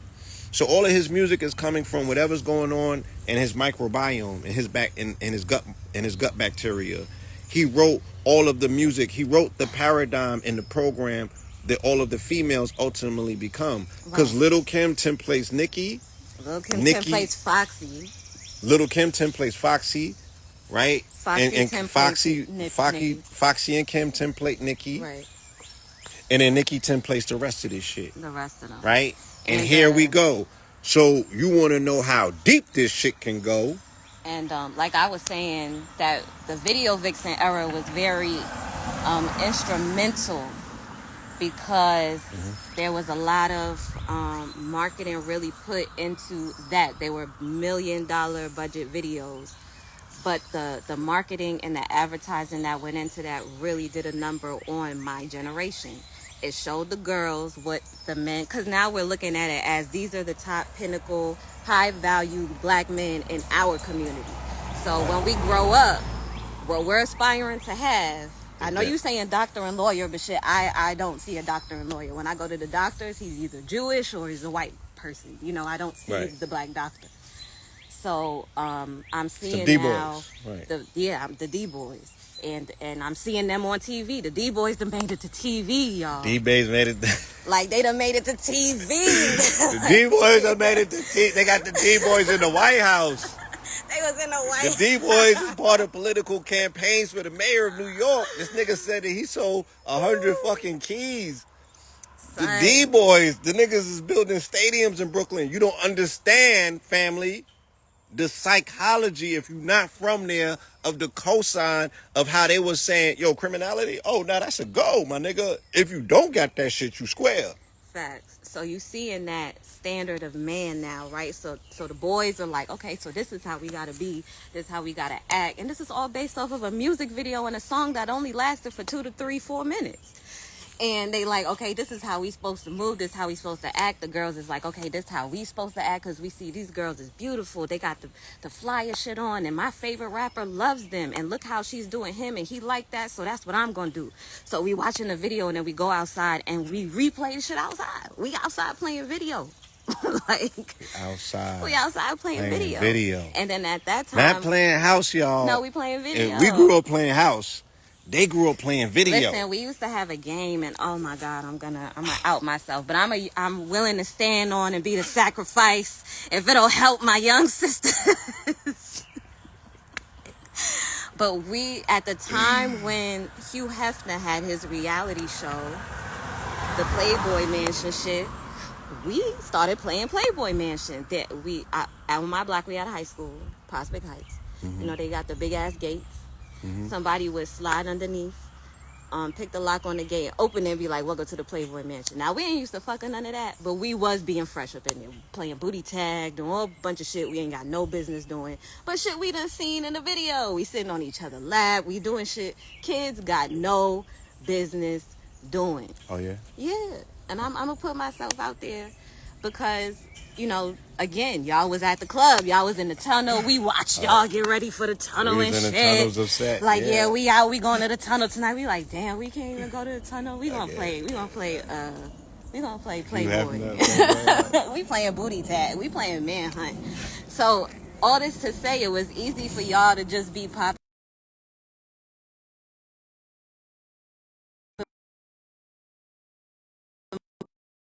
Doing to the youth. And even while we're doing that, the babies that was underneath us, they at our hip because they outside with us and they, you know, they watching us.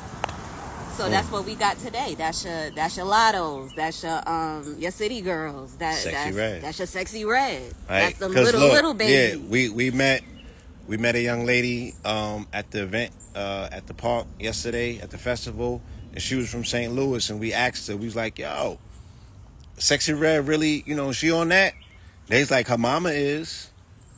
It's like her mama from that. Her mama about that life. Her mama be behind the camera directing her, and if you seen her mama be with her directing her, running all her plays. She be having an attitude. Like, my mama always trying to tell me what to do. The mama be behind the camera, creative directing the twerk, holding her baby. So holding the grandbaby. I'm saying all this to say that I have grown exponentially by these conversations and from getting insight from places that were not accessible to me when I was, like she said, out in the tunnel living my grown life. You know what I'm saying? So this is very helpful for my own growth and for me to have compassion and understanding, and a more complete narrative. You know what I'm saying? So I'm only asking young men out there that are looking at this,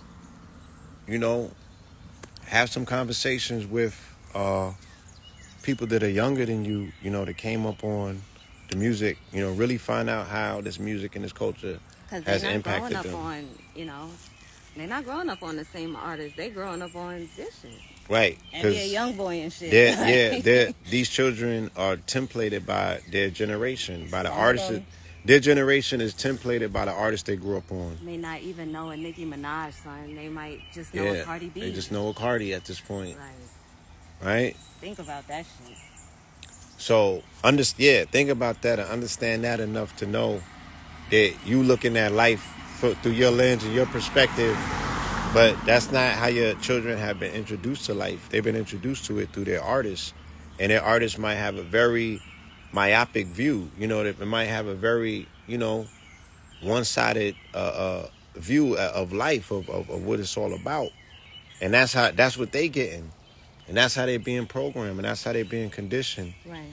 And I can sit here and talk about these weird-ass children out here, that don't talk to you, don't look at you, you know what I'm saying? They like NPCs. They're like, what the fuck is going on with this little nigga?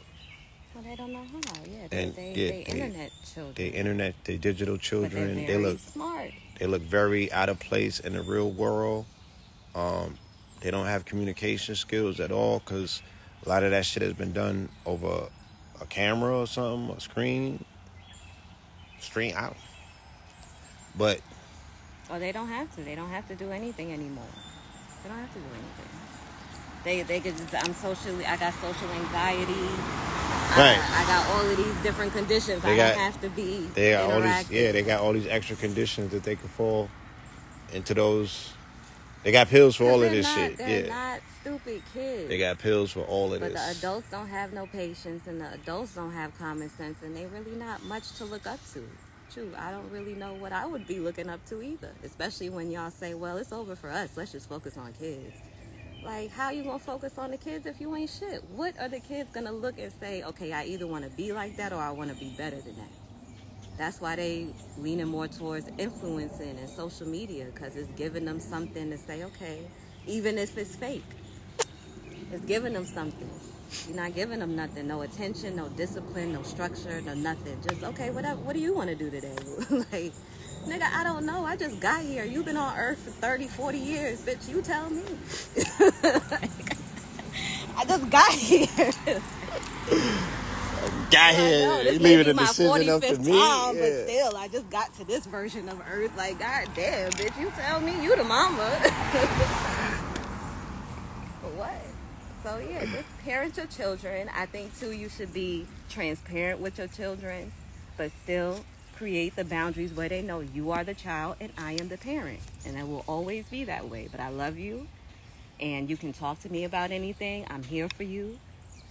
Let me share some of my experiences and so on, you know. But we do have to have these conversations to be aware of the parts that we played in our demise and the demise of our children. Right. So somebody said something that I want to hit on. That, you know, we should open up a wider conversation. She said a 7-year-old saw the Cassie video on the news and had questions. She had to start a conversation about fame. So I couldn't go as deep as they like, but time will offer the opportunity to go into a deeper conversation. Absolutely. So are we talking to the children? Are we asking, especially our daughters, nieces, the young women in our lives? No, my mother would. Are you reaching out to your mama to see whether she was triggered by the video? My mother would sit me down and be like, you know, what did you think about this? How did you feel about this? You know, whatever, and y'all have a conversation. Because you really want to see where your head is at before you start, you know, just, dumping all your shit in there and what you want them to want, feel, or think. You want to see where they're at first to know, you know, how to better communicate with them and get through to them. But that's, I mean, sad that you got to talk about that early, but sometimes it's like that. I mean, for me, I've witnessed domestic violence from when my mom was pregnant with me up until I was a child. So that's something that I had to be privy to for very early in my life. Hold on, you witnessed while she was pregnant with you? I mean, I'm saying that to say that she was pregnant with me while being abused. Oh. As well as when she gave birth, my mom was still being abused, and I was a child, and I physically see my mom be abused as a child. Right. Is what I'm trying to say. Yeah. So, you know, we've had to have conversations like that early. So, yeah, it's heartbreaking that, you know, at 7, you got to start having those conversations. But at 7, that's when the foundation starts. So you really do have to start having some foundational conversations at 7 years old. So in utero trauma, that's a real word, okay? Yes, absolutely. Yeah, Cassie is a Virgo. Yep, absolutely. So again, if we're talking archetypes, I spoke about this being an archetype of the mythology of Persephone and Hades. In Hades, yeah. Right? Where Hades in mythology is Scorpio and Persephone is the Virgo. And this was always the mythological narrative about they take Virgo, which is the woman, into the underworld, and then she gets saved by her mother. Demeter. Huh? Demeter. Demeter saves Persephone to initiate or inaugurate spring. She takes her back and saves her from, she rescues her from the underworld and brings her back to the overworld, and that is what inaugurates the spring. So here we are in spring, as was promised, right? I said that this shit is about to crack open come springtime, and here we go, right? Now we got the optics, now we got the visuals, and Cassie as a Virgo represents the archetype of all women, because that's who Virgo represents, getting stomped out by Hades, right? Or the devil himself. The manipulator, the narcissist. The narcissist, the manipulator, the one that wants to possess. The archetype Scorpio. Yeah. Right? Or Scorpio on the lowest end.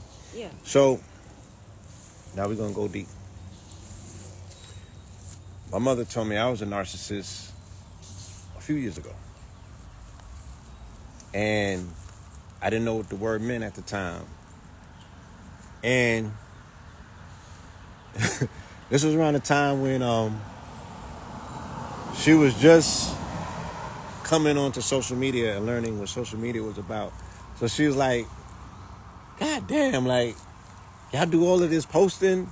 I didn't know why she was calling me a narcissist, so I had to find out and research what that word was, because I had been called a narcissist before in a relationship.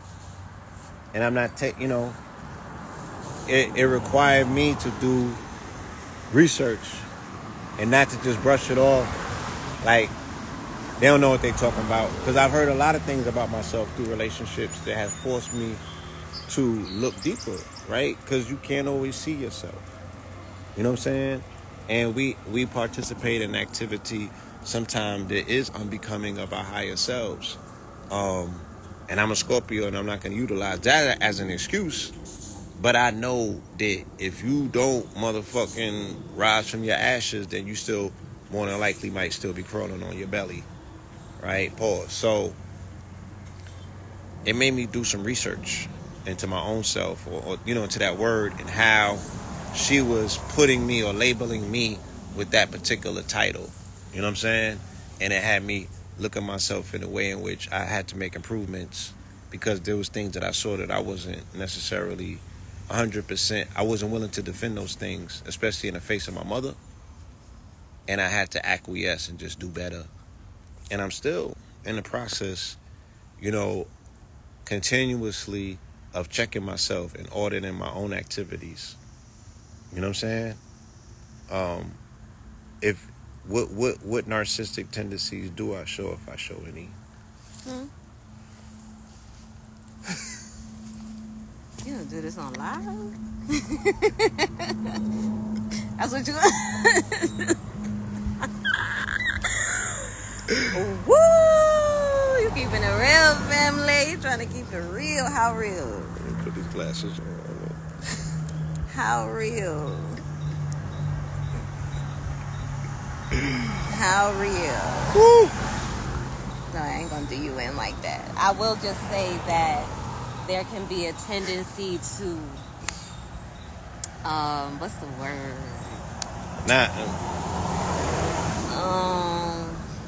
Look, yeah. I don't run from my shadow. You don't run from the shadow. You feel me? That's a fact. You don't. You are not above reproach. Yeah, I'm not above reproach, and the majority of my relationship with this young lady has been about me wanting to grow to be a better person. And you know what I'm saying? I don't run from it. You don't. You're not above reproach. All I would say is, how can I put this? Cause you know what you be doing. Oh, okay, all right. You know what you be doing. That's why. Yeah, that's then why. You try to act like. No, so that's why you just hearing things. You just imagining it was an apparition. That's why I wanted to bring it up into in open in the public, because that new term, gaslighting, I'm new to this term, like this year maybe. And this is the year that I sat down and researched the term. I've been hearing it so much, and I didn't have a clear definition of it, right? And as a Scorpio, we have different defense mechanisms. No, that's a good word. Right? Because it's almost like we're always at war, right? I got an Aries moon and an Aries rising, so I'm super compelled with it that when I open my mouth, I'm swinging swords, whether I know it or not. So I did not understand the subtle nature of what's called gaslighting to understand that I have gaslighting tendencies. And my ability to observe and identify the gaslighter in me helps me better identify gaslighting on a global scale, where I seen this shit when I saw it with the 69 guards. I was like, oh, that's the shit that I'm researching. That's gaslighting. Like, you'll be like, baby, the sky is purple. And I'll be like, no, babe, it's blue. And it's like, what you talking about? I said it was blue. And I'm like, you just said it was purple. And you'll be like, no, I don't know what you heard, but I never said that.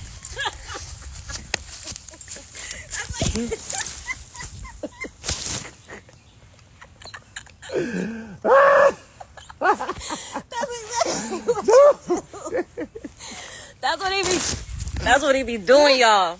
That's what he do. I be like, babe. He be like, babe, the sky is purple.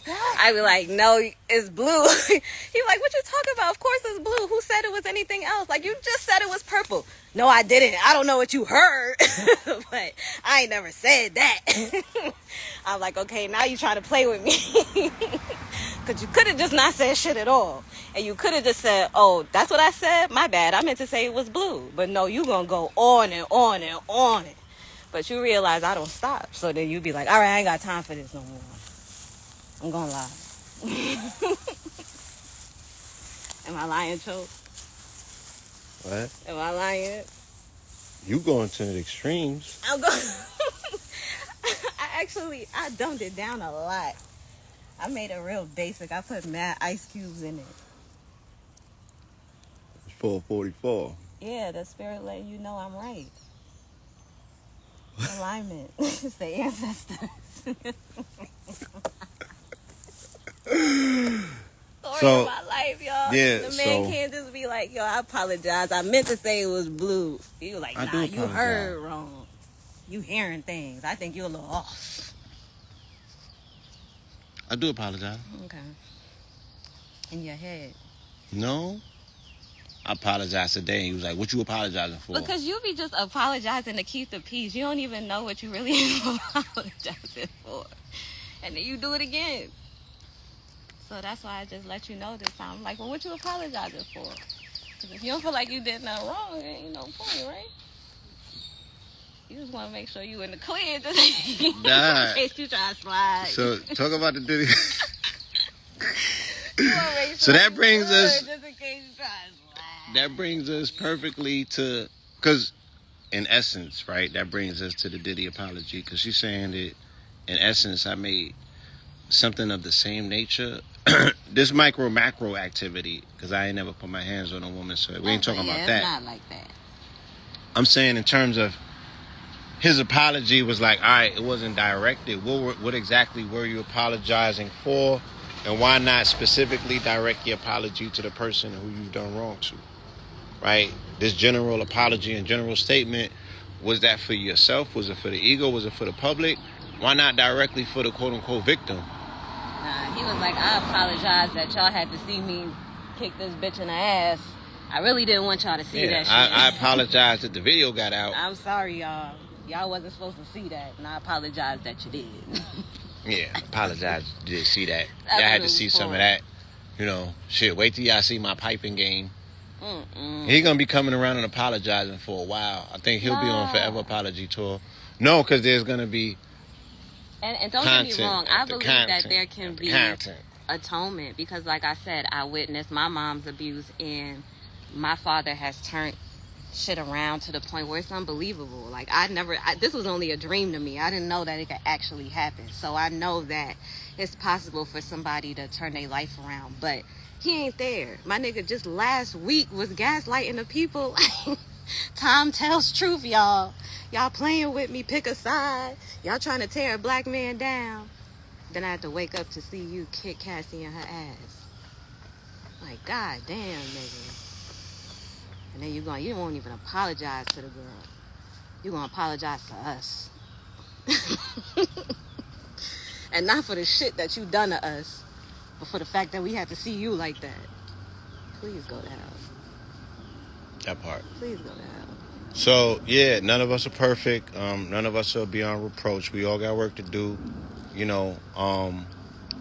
And hopefully all of us are working. You know, we all have work to do, and hopefully we all are working. You know what I'm saying? It's different levels and different devils. And tell us who's pulling the strings. That's the best you could do for us. At this point, you might as well just tell us who all the players is and what's going on. That's the only thing we kind of want to hear from you at this we think that Diddy gonna about to go woke, and there's nowhere else to go. He gonna use King Los to come into this community, and Umar, right? This nigga gonna use King Los and Umar. I think King Los is a Leo too. Or he a Leo or Virgo. Shout out to King Los. Huh? Let's verify that. Let's verify that first. King Los gonna bring Diddy in the community. He gonna go woke and start telling y'all about small hats and shit. He gonna start naming names. That's the best you could do at this point. The best he could do at this point, right? Might as well. You got to throw red steak to the wolves. What else can he do, right? The industry is turning its back. They're closing them doors. Dead, nigga. People are dead. They will never come back to life ever again, nigga. I don't know what you want from us. Cause up to what year they said Carisha was flying in to give him the Tucci? That wasn't just like last year or the year before. Like, nigga, you ain't changed shit. You was still doing the same shit when Cassie filed that lawsuit. Please. At this point, just tell us who's who and doing Lil what. Rod said he was doing the same shit up until the other month, till February. What you doing? So what we doing? Like, get out my face. At this point, you playing with me. My nigga said, I'm disgusted. Disgusted then. And I'm disgusted now. My My nigga was high, drunk, with one hand on the towel, one foot on Cassie's ass. Like, what in the hospital socks? You talented, all right, nigga. Yeah, he talented. They need to put that nigga in WWF or something, because even Ike ain't do that. I could imagine him. Ooh. One hand on mess. the towel, one hand on your eye. Yeah, son did like that was not the first rodeo. Oh, he looked like he do that shit for fun. A nigga don't whoop on you like that, holding the towel up. That balancing act was too rehearsed for it to be a first trip around the block. Oh, pause. Anybody watch The Idol by the weekend? Oh, Lord. Because we was late to the party. Did Yeah. anybody watch The Idol by the weekend when it came out? You trying to get in this camera? I'm turning it on you. I'm looking one. I'm kind of reading. I'm trying to see if people responding. Did he got Ike Turner? I don't know. I think he. Yeah. Anybody see that special that the Weeknd put out, the HBO series? Because if you go back and watch that shit, you clearly see that he was laying out the whole narrative about Diddy when he was playing Tedros. Y'all go back and watch The Idol. Watch Tedros, and that young woman is Cassie in the series. Love you, Kat. I can't wait to see you again. And then you find out that the Weeknd's cousin is the girl Ethiopia that's in the goddamn lawsuit. So she must have been giving him the direct skinny about what was going on, and them niggas made a whole script and brought it to HBO, and nobody put that together yet. Everybody was ridiculing the Weeknd, calling him a misogynist and all of this shit, and I'm like, y'all, he was trying to tell y'all what the fuck was going on. Yes. No, not Tidra Moses. Tedros was the character that the Weeknd was playing. The Weeknd played, in the TV show. What was the show called again? The Idol. The Idol. Yes, please watch that, y'all. So watch we The can build Idol, on that. right? And we could build on that because he laid the whole game out. Oh shit! Like point for point, hit for hit, the FOs, everything was in there. Damn, he split that. They hated The Idol, but loved Euphoria. They said The Idol was the worst show ever made for TV. Mm-hmm. That's how they branded it. Was it? Nowhere near that. I don't know what they talking about. No. They buried that shit but because... But y'all love Euphoria. A bunch of drug-addicted teenagers with no parents. That shit was crazy. I like Euphoria, too. I ain't gonna lie. Don't let me sound like the moral police. Right. But in essence. All right, family. I gotta take this young lady to get her son to eat. Oh, I want something to drink. You got anything you want to leave him with? Something called "Don't Need No Hateration, Holleration in His Dancery."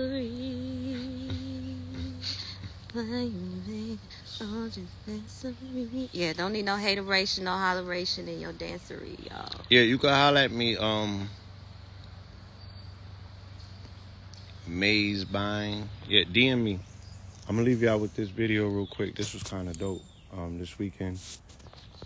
There's no higher form of appreciation than, appreciation.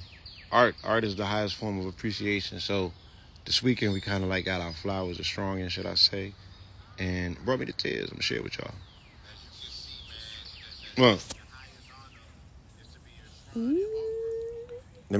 if I take these glasses off, the audio plays better when it's, because the audio, it runs through the meta glasses, and y'all don't be hearing it that much. As you can see, man, the highest honor is to be enshrined in artwork. You know what I'm saying? To be muralized. There go red. You feel me? There go the God. Right next to, the immortal one, Dr. Sabi. I even see King Simon's in there. You know what I'm saying? So yeah, man, this is okay. We got Brother Rich in there. You feel me? That enlightenment, Black Magic 363 got that grip on, right? Yeah, he got him real heavy with the grip. We see grip totally holding it down majestically. Infadishi. See Keys in the building. You know what I'm saying? Dr. Francis Press. That good ball. But yeah, back to that God. Not to take no light off of nobody else, but Let me know what we doing, man. Yeah, we here with the good brother. That's serious. You know?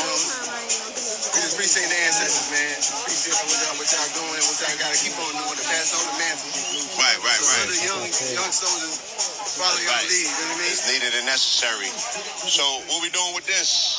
It's you, bro. It's me? It's you. Wow. It's you, bro. Okay. Wow. Give thanks, man. The highest of honors, the God body. I'm gonna just put on a jacket. Yes, sir. Yes, indeed. You better with it, brother tell me you better put it down. For the frame, right? Yeah. No doubt. We're gonna make it happen. Man, I appreciate this, man. For sure.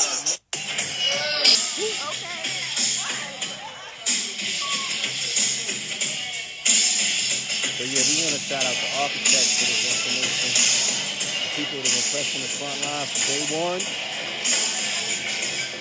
Let's give Griffith flowers, y'all. I want to leave them with something real quick, specifically to my black men out here, because I love y'all. I love my black women too, of course, but black men in America, y'all created hip-hop, son. No African created that. No indigenous created that. That was you. Your mixed, hybrid, breeding farm ass created hip-hop, and it went global. You shifted the planet to countries you will never see or breathe the same air as them in your life. They are doing what you doing all the way in America. Fact. So yeah, your system may have been infiltrated, but now that you know where the issues lie, what the problem is, it's your opportunity to take your shit back. Take it back. Put your system in it, because that's all you was missing was some structure. Jew just came in and gave y'all his structure. Now that you know what to do and what not to do, take your shit back. Be mindful of the way that you portray your counterpart, your women, your children, and the things that you do moving forward. But when we get up here and speak, I hope that it never sounds like a blame game. I hope that you always see it as just an opportunity to self-reflect, self-assess, and then make better actions in the future. Because as long as you're still alive, you have an opportunity to change shit. Don't ever think because you're a certain age it's over. You still got more work to do if you're here. So I love y'all. Don't forget the place that y'all hold in the universe, on the planet. When you respect you, we gonna respect you. We respect you, but we want to see more. We want to really see y'all get in y'all bag. That's what really that's what gets our juices flowing. We love to see you on your shit, and we gonna back you up every time. So stand up, black man. This is your time. We got your back. Don't be scared. Don't be afraid. Live for it. Die for it. What was the brother say yesterday in his rap? He said, I would live for you, I would die for you, but I'm gonna survive for you. That's right. So make it your mission to survive for your lady, survive for yourself, and survive for your children. Don't let nobody intimidate you with their technologies or their weapons. Or their contracts. You above all of that shit. Stand in your place. Because at the end of the day, they gotta use that shit. They can never beat you. Ever. Love y'all. That part. Right there. Mercury, Gemini. Think about it. Think about it. Message.